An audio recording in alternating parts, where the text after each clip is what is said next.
हाँ जी, next ratio जो हमें पढ़नी है अब हमारी है trade payable turn over ratio. मुझे कोई इसके फॉर्मूला बताएगा, खुद ही बन जाएगा। ट्रेड रिसेबल टर्नओवर रेशियो का अगर फॉर्मूला आपको आता है तो ट्रेड पेबल टर्नओवर रेशियो का भी फॉर्मूला बता सकते हो। नीचे तो क्या लिख दूं, एवरेज।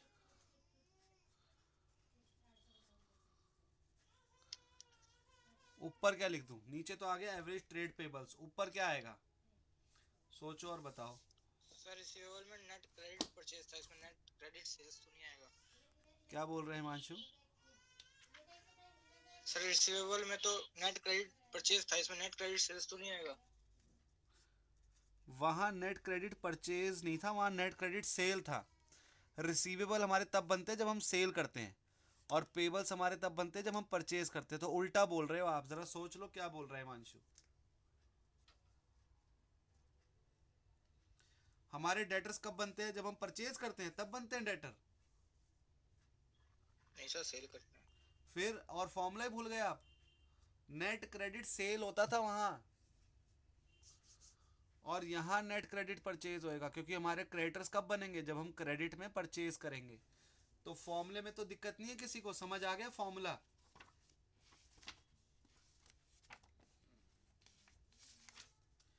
तो फॉर्मूले में दिक्कत नहीं होगी। अब हम क्वेश्चन करते हैं सीधा। एक क्वेश्चन है मेरी बुक में तो 94 है, 2019 की बुक में। एक बार आप लोग जो है ना 2020 की बुक वाले, ट्रेड पेबल टर्नओवर रेशियो का जो टॉपिक है स्टार्ट, उसमें सेकंड क्वेश्चन है जिसमें ओपनिंग क्रेडिटर्स 1,25,000 दे रखे हैं। बताओगे कौन सा क्वेश्चन नंबर है? हाँ जी, क्वेश्चन नंबर 101 कर रहे हैं हम 2020 की बुक के अकॉर्डिंग, और 94 कर रहे हैं 2019 की बुक के अकॉर्डिंग। तो क्वेश्चन कह रहा है ओपनिंग क्रेडिटर दे रखे हैं 1,25,000, ओपनिंग बिल्स पेबल दे रखे हैं, क्लोजिंग क्रेडिटर्स और क्लोजिंग बिल पेबल दे रखे हैं, और परचेज दे रखी है, कैश परचेज दे रखी है, और परचेज रिटर्न दे रखी है। तो अब हमसे क्या कह रहा है क्वेश्चन में, कह रहा है आप जो है ट्रेड पेबल टर्नओवर रेशियो निकाल दो। तो सबसे पहले तो formula trade payable turnover ratio का फॉर्मूला तो ये हो जाएगा नेट क्रेडिट सेल्स, ओ सेल नहीं, purchase upon average trade payables. अब ट्रेड पेबल्स आपको पता है क्या होते हैं। ट्रेड पेबल्स में दो चीज़ें आती हैं, बिल्स पेबल और क्रेडिटर्स। तो अगर हमें एवरेज निकालनी है तो मुझे बताओ कि क्या करूँ मैं। ओपनिंग क्रेडिटर्स ले लूँ, ओपनिंग प्लस क्लोजिंग अपॉन में 2। ओपनिंग बिल्स पेबल ले लूँ, क्लोजिंग क्रेडिटर्स ले लूँ, और क्लोजिंग बिल्स पेबल ले लूँ। तो मैंने क्या ले लिए, opening creditor, opening bills payable, closing creditors, closing bill payable ले लिए, और अपॉन कर दिया 2। आंसर कितना आएगा ये, 1 25 1 30, 1 30 और 1 2 30, 2,30,000 डिवाइडेड बाय 2 कितना आ जाएगा? ठीक है जी, 1,15,000 हमारा आ गया एवरेज ट्रेड पेबल्स। तो मैं इसको यहाँ लिख देता हूँ, 1,15,000। अब बात करते हैं हम नेट क्रेडिट परचेज की। क्रेडिट परचेज कैसे निकालें? परचेज दे रखी है, कैश परचेज दे रखी है, और परचेज रिटर्न दे रखी है। नेट का मतलब क्या होता है कि परचेज रिटर्न माइनस करने के बाद।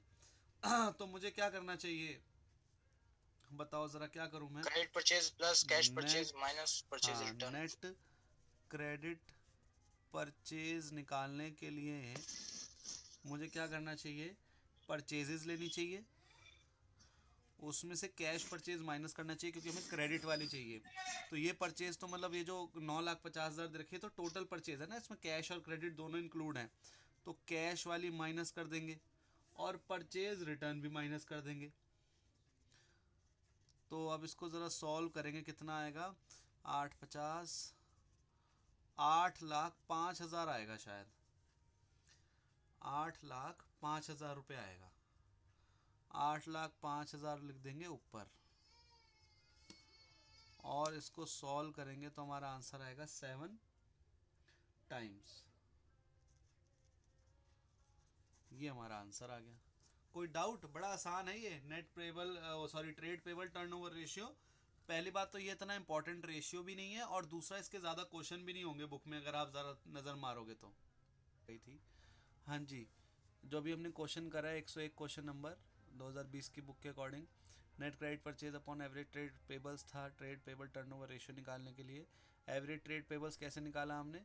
Opening creditor opening bills payable, closing creditor closing bills payable divide by 2। तो एवरेज ट्रेड पेबल्स आ गया 1,15,000, हमने यहाँ लिख दिया। नेट क्रेडिट परचेज निकालने के लिए तो टोटल परचेज रखी है हमें, परचेजेज लिखा है तो वो टोटल ही होएगी 9,50,000। कैश परचेज माइनस कर देंगे, परचेज रिटर्न माइनस कर देंगे, तो हमारी नेट क्रेडिट परचेज आ जाएगी, वो हमने यहाँ लिख दी। तो हमारा आंसर आ गया 7 टाइम्स। अब मैं क्या बता रहा था, मैं कह रहा था हमने एक्टिविटी या फिर टर्नओवर रेशियो जो है उसमें 4 रेशियो होती हैं, जिसमें से हमने 3 पढ़ ली हैं। 3 कौन कौन सी पढ़ ली? Inventory turnover ratio, trade receivable turnover ratio, trade payable turnover ratio, और अब हम पढ़ने जा रहे हैं अगली वर्किंग कैपिटल टर्नओवर रेशियो। अब जो हम अगली पढ़ने जा रहे हैं वो क्या है? Working capital turnover ratio. Working capital turnover ratio. अभी तक हमने जितने भी ये टर्नओवर रेशियो पढ़ी हैं जितनी भी, उसमें नीचे क्या होता था? एवरेज ट्रेड रिसीवेबल या एवरेज इन्वेंट्री या एवरेज ट्रेड पेबल होता था। इसमें थोड़ा सा अलग है, यहाँ पर आएगा वर्किंग कैपिटल, नीचे क्या आ जाएगा? Working capital. और ऊपर क्या आएगा? ऊपर आएगा RFO, जिसको आप और क्या कहते हो? रेवेन्यू फ्रॉम ऑपरेशन या फिर नेट सेल्स। नेट सेल्स, अब यहाँ क्रेडिट कैश नहीं है, नेट सेल्स मतलब सारी सेल्स, सेल्स रिटर्न माइनस करने के बाद जो हमारी सेल्स होती है नेट सेल्स, वो। या फिर जिसको आप RFO भी कहते हो, रेवेन्यू फ्रॉम ऑपरेशन, जिसमें आपको पता है वो कहाँ पर लिखी होती है? P&L में सबसे ऊपर हम नेट सेल्स ही लिखते हैं, RFO ही लिखते हैं जो स्टेटमेंट ऑफ P&L बनाते हैं। और वर्किंग कैपिटल क्या होती है? वर्किंग कैपिटल याद है किसी को? फॉर्मूला लिखवाया था मैंने। Working capital is equal to, कोई नहीं बता रहा, current asset minus current liability. जब हमने पहला टॉपिक करा था ना, करंट रेशियो पढ़ी थी, तो वहां पर हमारे तीसरे चौथे क्वेश्चन में आया था वर्किंग कैपिटल। या जब मैंने बैलेंस शीट बनाई थी इस चैप्टर के लिए, जो एक बैलेंस शीट आपको ट्रिक समझाई थी, उसमें भी लिखवाया था मैंने कि current asset minus current liability is equal to working capital. तो सेल्स आपको पता ही है क्या होती है, और वर्किंग कैपिटल भी मैंने बता दिया कि क्रेडिट सेल अपना current asset minus current liability. तो ये वाली रेशियो है जो हम पढ़ने जा रहे हैं। ठीक है जी। क्वेश्चन नंबर 106 2020 की बुक के अकॉर्डिंग, और क्वेश्चन नंबर 97 2019 की बुक के अकॉर्डिंग हम पढ़ने जा रहे हैं। कह रहे हैं रेवेन्यू फ्रॉम ऑपरेशन जो है, कैश सेल दे रखी है 5 लाख, क्रेडिट सेल दे रखी है 6 लाख, सेल्स रिटर्न दे रखा है 1 लाख, करंट एसेट दी हुई है, करंट लायबिलिटी दी हुई है, और आपसे कह रहा है वर्किंग कैपिटल टर्नओवर रेशियो निकाल दो। तो पहले हम लिख दें वर्किंग कैपिटल टर्नओवर रेशियो का जो फॉर्मूला होता है RFO। अच्छा याद रखना, RFO का अपने आप में मतलब क्या होता है? नेट सेल्स होता है। जैसे इस क्वेश्चन में तो चलो cash sale, credit sale, sales return दे रखा है, लेकिन कहीं आपको क्वेश्चन में देखो, मान के चलो दे रखा है RFO, क्वेश्चन में आपको दे रखा है RFO दे रखा है, और उसके बाद फिर सेल्स रिटर्न भी लिखा है। तो क्या उस RFO में से सेल्स रिटर्न माइनस करोगे, या RFO को ही आप नेट सेल्स मान लोगे? क्या करोगे बताओ? मैंने क्या पूछा है, समझ आई है मेरी बात? मैंने क्या पूछा है? किसी क्वेश्चन में आपको, इस क्वेश्चन को छोड़ दो, इसमें तो cash sale, credit sale, sales return सब अलग अलग दे रखा है। किसी क्वेश्चन में आपको लिखा हो RFO, रिवेन्यू फ्रॉम ऑपरेशन लिखा हो, कितने भी अमाउंट लिखा हो मान के चलो, और फिर सेल्स रिटर्न भी दे रखी हो, तो क्या आप RFO में से सेल्स रिटर्न माइनस करोगे नेट सेल्स निकालने के लिए, या RFO को ही नेट सेल्स मान लोगे? मेरा ये क्वेश्चन है। RFO को ही नेट सेल्स मान लेंगे। हाँ, यहाँ क्या लिखा मैंने? RFO और नेट सेल्स। RFO को नेट सेल्स ही कहते हैं। RFO का मतलब ही यही है कि उसमें से सेल्स रिटर्न माइनस हो रखी है। लेकिन जो अब हम क्वेश्चन करने जा रहे हैं, इस क्वेश्चन में अगर आप देखो तो RFO तो लिख दिया, लेकिन फिर आगे कैटेगराइज कर दिया, कैश सेल अलग, क्रेडिट सेल अलग, सेल्स रिटर्न अलग। अब अगर ये लिखा होता ना, RFO लिखा होता 5 lakh, cash sale credit cell नहीं लिखा होता, मान के चलो लिखा होता RFO 5 लाख, और फिर आगे सेल्स रिटर्न रखा होता 1 लाख, तो हम माइनस नहीं करते RFO में से सेल्स रिटर्न। लेकिन यहाँ करेंगे हम कैश सेल जोड़ेंगे, क्रेडिट सेल जोड़ेंगे और उसमें से सेल्स रिटर्न माइनस करेंगे। क्यों? क्योंकि यहाँ पे आरएफओ को पूरा एक्सप्लेन कर दिया, कैटेगराइज कर दिया, तो ये अकेले आरएफओ नहीं दे रखा, इस वजह से हम क्या करेंगे, इसमें से सेल्स रिटर्न माइनस करेंगे। लेकिन आपको आगे क्वेश्चन देखने को मिलेंगे या आपके पेपर में आ जाए कि भाई आरएफओ दे दिया और सेल्स रिटर्न भी दे दिया, तो उस केस में आप क्या करोगे, उस केस में आप उसको माइनस नहीं करोगे क्योंकि आरएफओ डायरेक्ट दे दिया। ठीक है, तो अब यहाँ पर पहले फॉर्मूला लिख देते हैं, working capital turnover ratio RFO upon working capital. अब हम देखते हैं आरएफओ कितना आएगा इस क्वेश्चन में, या नेट सेल्स, मैं दोनों लिख के दे रहा हूँ आपको, आरएफओ और नेट सेल्स कितना आएगा। ये कैश सेल दे रखा है 5 लाख, क्रेडिट सेल दे रखा है 6 लाख और सेल्स रिटर्न दे रखा है 1 लाख, जो हमने माइनस कर देंगे, तो हमारा आंसर आ जाएगा 10 लाख रुपीस। तो हमें आरएफओ तो मिल गया 10 लाख। अब बात करते हैं वर्किंग कैपिटल की। वर्किंग कैपिटल भी इस क्वेश्चन में बड़ा आसान है निकालना। करंट एसेट दे रखा है 3 लाख रुपीस, करंट लायबिलिटी दे रखा है 1 लाख रुपीस, तो हमारा वर्किंग कैपिटल आ गया 2 लाख रुपीस। वर्किंग कैपिटल क्या बताया था, current asset minus current liability, तो ये आ गया 2 लाख। अब जो हमारा आंसर आ जाएगा वो आ जाएगा 5 टाइम्स, ये आपका आंसर आ गया। कितना आसान था, है ना। तो अब आप लोग एक बात हो, आपकी बुक में 2020 की बुक में 105 क्वेश्चन नंबर भी दे रखा है। जी सर। क्या है वो, 3 चीजें दे रखी है उसमें। हाँ सर। हाँ, 3 मिनट दे रहा हूँ, जल्दी से करके बता दो आप लोग, 3 मिनट में हो जाएगा, इससे ज्यादा टाइम नहीं लगेगा। हाँ जी, अब हम कर रहे हैं क्वेश्चन नंबर 107 2020 की बुक के अकॉर्डिंग और क्वेश्चन नंबर 98 2019 की बुक के अकॉर्डिंग। ठीक है जी, जरा सुनना क्वेश्चन में क्या कह रहा है। कह रहा है इक्विटी शेयर कैपिटल जो है वो दे रखा है 15 लाख रुपए, gross profit on revenue from operation, मतलब कि ग्रॉस प्रॉफिट ऑन सेल्स 33 दे रखा है, cost of revenue from operation या फिर कॉस्ट ऑफ गुड्स सोल्ड जो है वो 20 लाख दे रखा है, current asset 10 lakh, current liability 2,50,000 दे रखी है, और क्वेश्चन में कह रहा है वर्किंग कैपिटल टर्नओवर रेशियो निकाल दो। तो फॉर्मूला तो पहले हम यही लिखेंगे, आरएफओ अपॉन वर्किंग कैपिटल। ठीक है जी, अब हम क्या करेंगे, सबसे पहले तो वर्किंग कैपिटल निकाल लेते हैं क्योंकि इसमें आसानी से दिख रहा है कि वर्किंग कैपिटल कैसे निकल जाएगा। Current asset minus current liability, तो करंट एसेट मुझे क्वेश्चन में जो दी हुई है, 10 करंट लाख एसेट दी हुई है 10 लाख रुपए और करंट लायबिलिटी दी हुई है करंट 2.5 लाख 2.5 रुपए। लाख तो साढ़े हमारा सात जो लाख वर्किंग कैपिटल आ गया वो आ गया 7,50,000 रुपीज़। अब बात करते हैं आरएफओ की, वो निकालना है। आप लोगों को दे रहा हूँ 3 मिनट का टाइम, पहले आप लोग निकाल के बताओ मुझे, 3 मिनट का टाइम दे रहा हूँ।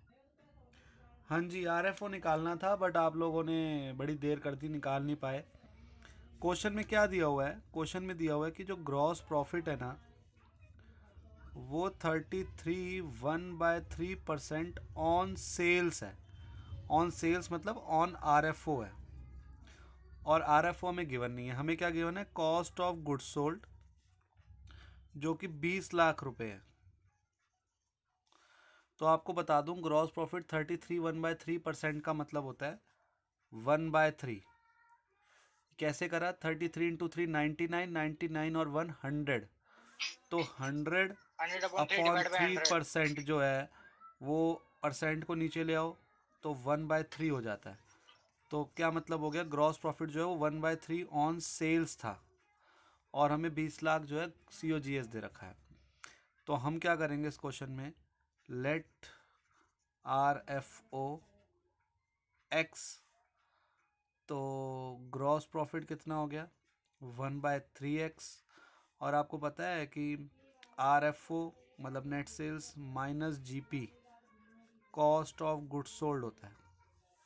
तो RFO X gross profit 1/3x is equal to 20 lakh, और ये आ जाएगा 2x/3 20 लाख, और x की वैल्यू सॉल्व करोगे 3 उधर ले जाके 2 इधर ले जाके 30 तो लाख आएगा 30 लाख। तो हमारा RFO कितना आ गया, 30 लाख, तो यहाँ पर RFO लिख देंगे 30 लाख, वर्किंग कैपिटल 7,50,000। तो हमारा जो आंसर है वो आपका आ जाएगा, कितना आएगा ये 4 टाइम्स। तो ये हमारा आंसर था। ये मैं कितनी बार करा चुका हूँ, ये और कितनी बार कराना है आप लोगों से, ये नहीं निकलता। ये मैंने दूसरा तरीका भी बताया हुआ है कि 1/3 ऑन सेल्स मतलब 1/2 ऑन कॉस्ट, 1/2 इंटू कॉस्ट थी 20 लाख, तो हमारा ग्रॉस प्रॉफिट आ गया 10 लाख। सेल कॉस्ट दे रखी है 20 लाख, 10 लाख प्रॉफिट तो 30 लाख। पता नहीं ये इतना बड़ा मुझसे क्यों करवाते हो। मैंने ये वाला तरीका कराना ही छोड़ दिया आपको, क्योंकि मुझे पता नहीं आप लोगों को समझ ही नहीं आता क्या दिक्कत है, इसलिए मैंने ऐसे कराया। इस तरीके से तो 8वीं में सीखा आपने, फिर भी नहीं निकाल के दिया मुझे। वो हिमांशु कह रहा है उसमें आ रहा है पॉइंट्स में।